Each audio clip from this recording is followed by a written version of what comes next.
Yesterday, I made a change to my streams. So, for those of you who were here yesterday live, you may have noticed a distinct increase in my streaming quality if you watch my streams at the higher quality settings, meaning 720p, 1080p, or there's actually a new setting, 1440p, okay? So if you watch me on any of those, you should be able to see that the fact that the video is much clearer, and the frame rate is smoother, and it will not pixelize during action sequences like it used to. Alright? So if you're saying, I don't know what you mean, allow me to explain. Okay?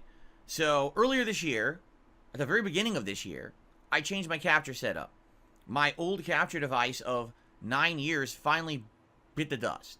Needed a new one. Someone was able to find a capture device that was compatible with my PC, which is excellent because my PC is ancient, and I've been using this one ever since. Now, this capture device can only do 1080p video, 60 frames per second. But this capture device is more modern than the other one that I had, and it took significantly less load to capture from this device. So at that time, I said, how about we try some different things, okay? I increased the streaming quality, I increased the video quality, all kinds of stuff. Now, what I noticed was that it was maxing my CPU when I did this. Like, my CPU use was at like 90-something%.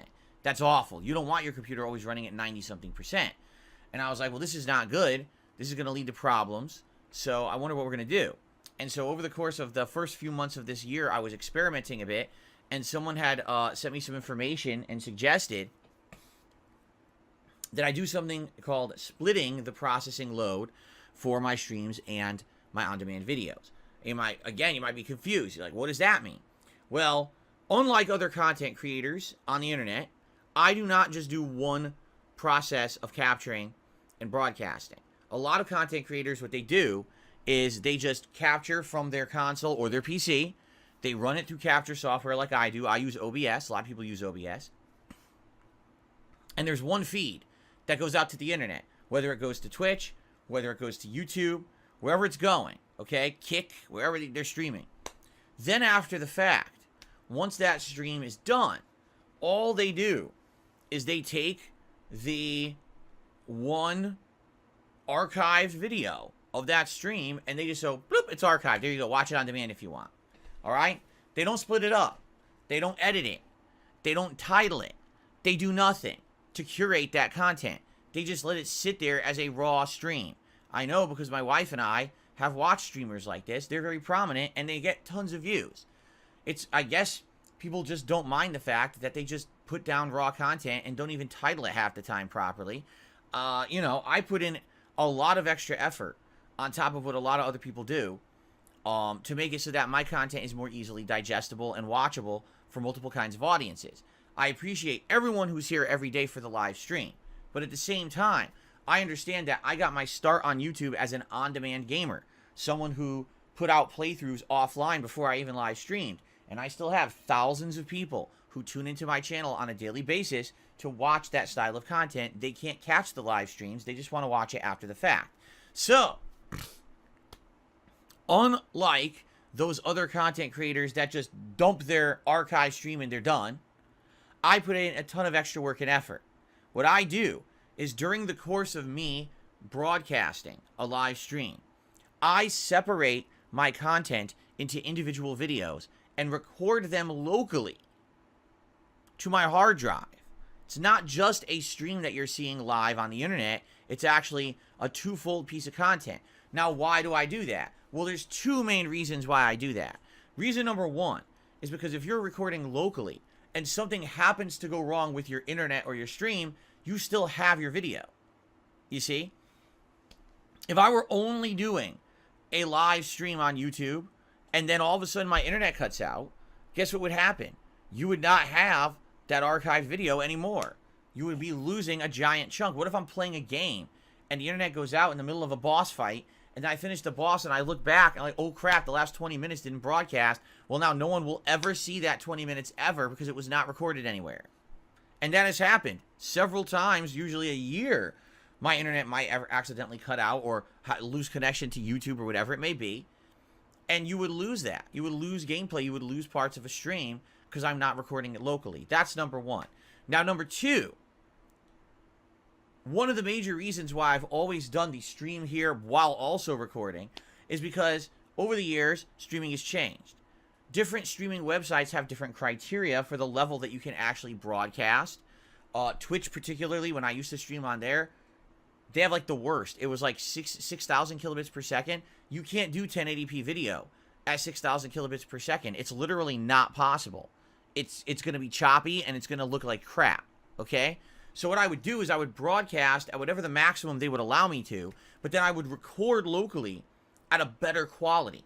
So that way, if you're happen to be an on-demand viewer, right, you could see a better quality than if you were there live. And maybe you were watching live, you're like, wow, I'm disappointed at how bad this looks.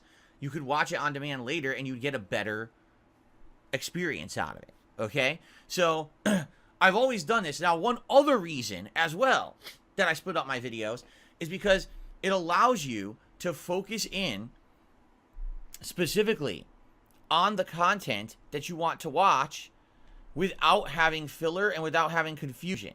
Now, what does that mean? For example, today, what am I doing today, right? I am streaming a podcast, right? Then I'm doing a react show.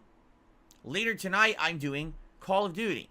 What if that was all one stream, right? Imagine if I did it all back to back. Now you have one video that's 10 things. Plus, you'd have the pre-stream music. Any commercial breaks that I take would be recorded. It's a mess. In order to navigate it, even with timestamps, that's too much of a mess. Why do you need one video with a podcast, ad breaks, and gameplay? You don't want that. You want that content separated so it's more digestible, right? So that's why, another reason why I split my videos into individual parts and I record them separately from the live stream, okay? Now, don't worry. There's a reason I'm telling you all of this, okay?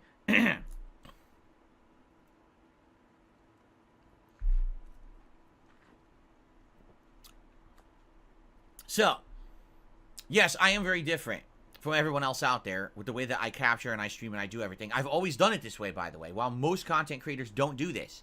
They just do the one. And that's why you might say, well, why are other content creators able to play PC games? That was why. Because they're only doing one capture feed. And then they just dump it on the internet, while me, I was always doing multiple. So my computer is doing double the work of most other people who are playing games. So good luck playing any kind of a video game on the same PC that you're capturing twice at the same time, all right? So, the point that I'm getting to here is that earlier this year, I realized I could split the processing load of these two processes. I could make it so that my GPU actually encoded one of those streams and my CPU could encode the other. So as of now, I basically have my GPU doing the streaming. So it takes all the video out of OBS here and it puts it out on YouTube. My CPU is recording the local videos, right, to my hard drive. So because I split that, instead it used to be all on the CPU. Because I was able to split that, now I was able to dramatically increase the quality at which I record and stream. I used to do around 8,000 kilobits per second. Now I'm doing 13,000 kilobits per second, okay? That is well above what you should need for 1080p video, okay? But I want to make sure my videos look as good as they can. I want my streams to look as good as they can. The problem with this is, thus, YouTube does what's called processing.